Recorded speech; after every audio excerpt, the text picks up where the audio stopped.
السلام علیکم ورحمۃ اللہ وبرکاتہ۔ بسم اللہ الرحمن الرحیم۔ اللہم صلی علی محمد وعلی آل محمد وبارک وسلم۔ رسول خدا صلی اللہ علیہ وسلم نے فرمایا، جب سخت گرمی ہو تو ظہر کی نماز دیر سے پڑھا کرو، کیونکہ گرمی کی سختی دوزخ کی تیزی کی وجہ سے ہوتی ہے۔ پھر فرمایا کہ دوزخ نے اپنے رب کی بارگاہ میں شکایت کی کہ میری تیزی بہت بڑھ گئی ہے، میرے کچھ حصے دوسرے حصوں کو کھائے جاتے ہیں، لہٰذا مجھے اجازت دی جائے کہ کسی طرح اپنی گرمی ہلکی کروں۔ چنانچہ رب العالمین نے اس کو 2 مرتبہ سانس لینے کی اجازت دی، ایک سانس سردی کے موسم میں اور ایک گرمی کے موسم میں، لہٰذا گرمی جو تم محسوس کرتے ہو دوزخ کی لو کا اثر ہے جو سانس کے ساتھ باہر آتی ہے، اور سخت سردی جو تم محسوس کرتے ہو دوزخ کے سرد حصہ کا اثر ہے۔ ایک روایت میں ہے کہ دوپہر کو روزانہ دوزخ دہکا دیا جاتا ہے۔ دوزخ کے سانس لینے سے گرمی کا بڑھ جانا تو سمجھ میں آتا ہے، لیکن سردی کا بڑھ جانا بظاہر سمجھ میں نہیں آتا ہے۔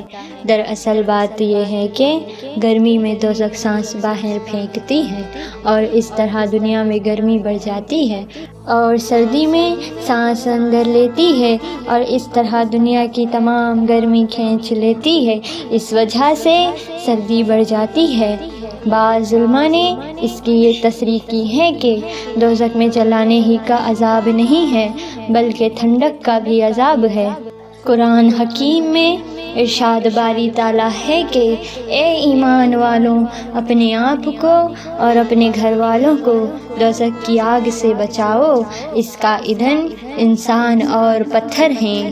پتھروں سے کیا مراد ہے؟ اس کے متعلق حضرت ابن مسعود رضی اللہ عنہ کا ارشاد ہے کہ پتھر جو دوزخ کا ایندھن ہے گندھک کے پتھر ہیں جو خدا نے قریب والے آسمان میں اس دن پیدا کیے تھے جس دن آسمان و زمین پیدا فرمائے تھے، پھر فرمایا یہ پتھر کفار کے عذاب کے لیے تیار فرمائے ہیں۔ ان پتھروں کے علاوہ مشرکین کی وہ مورتیاں بھی دوزخ میں ہوں گی جن کی وہ پوجا کرتے تھے۔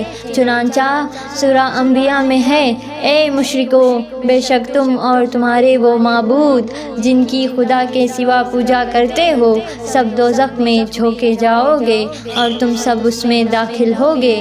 رسول خدا صلی اللہ علیہ وسلم نے فرمایا، قیامت کے دن دوزخ سے ایک گردن نکلے گی جس کی 2 آنکھیں ہوں گی اور 2 کان ہوں گے جس سے سنتی ہوگی، اور ایک زبان ہوگی جس سے بولتی ہوگی۔ وہ کہے گی، میں 3 شخصوں پر مسلط کی گئی ہوں، پہلا ہر سرکش ضدی پر، دوسرا ہر اس شخص پر جس نے اللہ کے ساتھ کوئی دوسرا معبود ٹھہرایا، تیسرا تصویر بنانے والے پر۔